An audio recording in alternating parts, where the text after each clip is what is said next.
Hello, ladies and gentlemen. Welcome. I am Dr. Nik Nikam, a cardiologist from Houston, Texas. Welcome to Nik Medical Education. The knowledge shared in this presentation is for educational and informational purposes only. It is not a medical advice. Please consult with your physician for any precise medical advice or recommendations.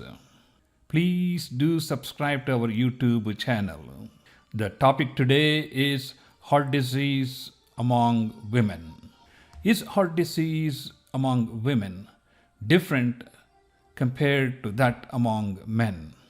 Well, there are some similarities and there are many differences.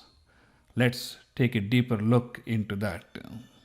Heart disease is the number one killer of women in the United States, claiming more lives than all forms of cancer combined together.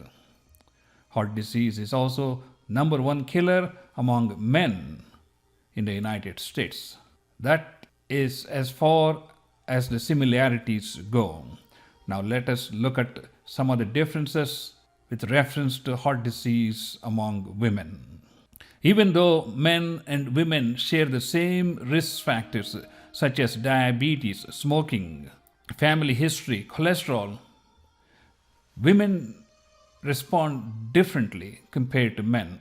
Women with diabetes have much higher incidence of heart disease, and they also have much smaller arteries involved compared to men with diabetes. Women who smoke have a greater risk of heart disease compared to men. Men who smoke have twice the risk of heart disease, whereas it is much greater among women. Women are less active than men. May the Lord forgive me for saying this. I am not saying this statement. It is the literature that says women are less active than men. If you don't agree with me, you can fight with the literature. Less activity leads to other complications which can increase the risk of heart disease. There have been a lot of questions about menopause, estrogens, and heart disease. In the early era, it was felt that the heart disease was less common among women because of the estrogen levels. However, heart disease is seen throughout the different age groups among women. It has been postulated that in the postmenopausal women, because of low estrogen, may have higher incidence of small vessel disease, which can cause symptoms, reduce the heart function, but are not easily amenable to interventions such as stents or coronary artery bypass surgery. And of course, women have one thing that is different: they get pregnant. When women get pregnant, there is a higher incidence of hypertension and diabetes, and these conditions continue to get worse with age. Family history. Actually, women with family history of heart disease have a much greater incidence of having heart disease and heart attacks compared to a similar population among men. Age at the onset of heart disease. Is it at a later age or at an earlier age? Even though younger women have a lesser incidence of heart disease, the heart disease prevalence is pretty much spread throughout the women's age groups, and it just appears that the heart disease may be appearing a little later among women, but when it does appear, the consequences are much more severe compared to men having similar heart disease.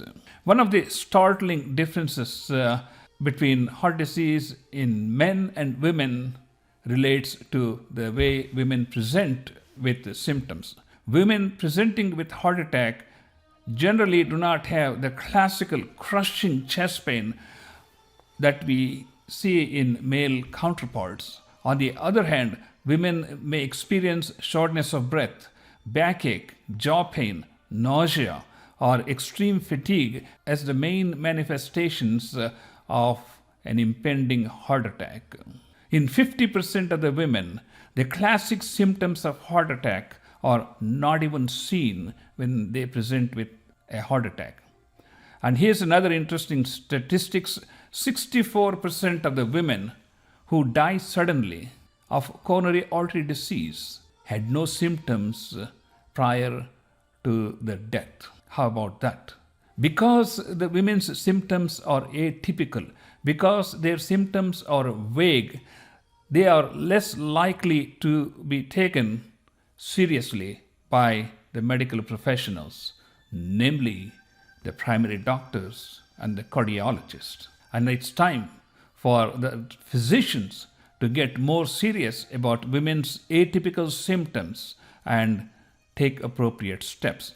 Because their symptoms are vague and because the medical profession has not been taking these symptoms seriously, women end up getting less diagnostic studies as compared to men with the typical symptoms of angina. Even when women undergo diagnostic studies, for example, a regular stress test is not reliable because 50 to 60% of the stress tests are producing false positive results. Because women may not be able to reach the target heart rate, any type of exercise-based stress tests may not be adequate enough to diagnose coronary artery disease among these patients. Let's take, for example, ultrasound tests. Ultrasound tests may be difficult among women with large breasts, which makes it challenging to get adequate images. Similar story goes with nuclear stress tests, where the breast may overlap the heart and mask some of the findings. I mentioned something about small coronary arteries, and it is pretty prevalent among women to have small coronary arteries. Because they have small coronary arteries, they are more prone for complications after heart surgery or stent, and it takes them longer time to recover after surgery because of their sedentary type of lifestyle. The incidence of heart disease among different ethnic groups varies vastly. And for example, women from the Hispanic group develop heart disease 10 years earlier because they have a higher incidence of hypertension, diabetes, and obesity. Similarly, African American women are at twice the risk of having stroke compared to the Caucasian women. What can we do about it? Nothing?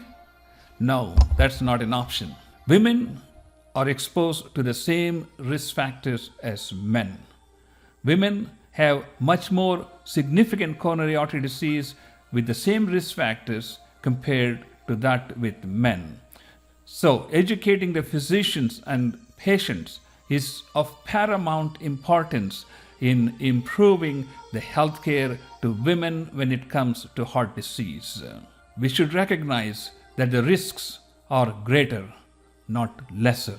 We expect the physicians to be more proactive in listening to the women's atypical symptoms and using appropriate diagnostic tests and instituting proper treatment, and also advising them about post-treatment continuous cardiovascular improvement.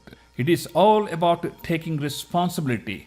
Once we have understood that the heart disease is the number one killer among both men and women, and the fact that women have much severe degree of coronary artery disease compared to men, the fact that women have smaller coronary arteries and do less favorably after procedures or surgery, it is highly important for us to take the steps necessary to, one, diagnose heart disease early and institute appropriate treatment.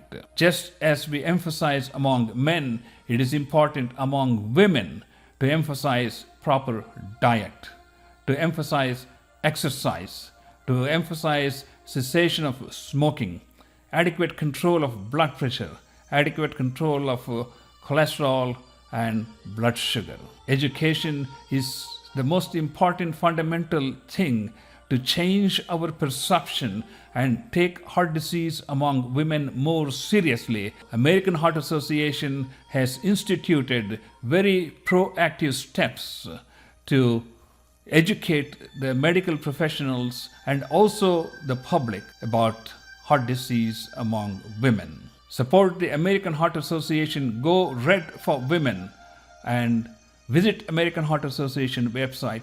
Learn about heart disease among women and take an active role. Only then can you reduce the risk of heart disease and its complications among women. Thank you so much for watching this video. If you want us to create an educational video on any other topic, please leave us a message. We will be glad to create a video explaining things in a much simpler manner.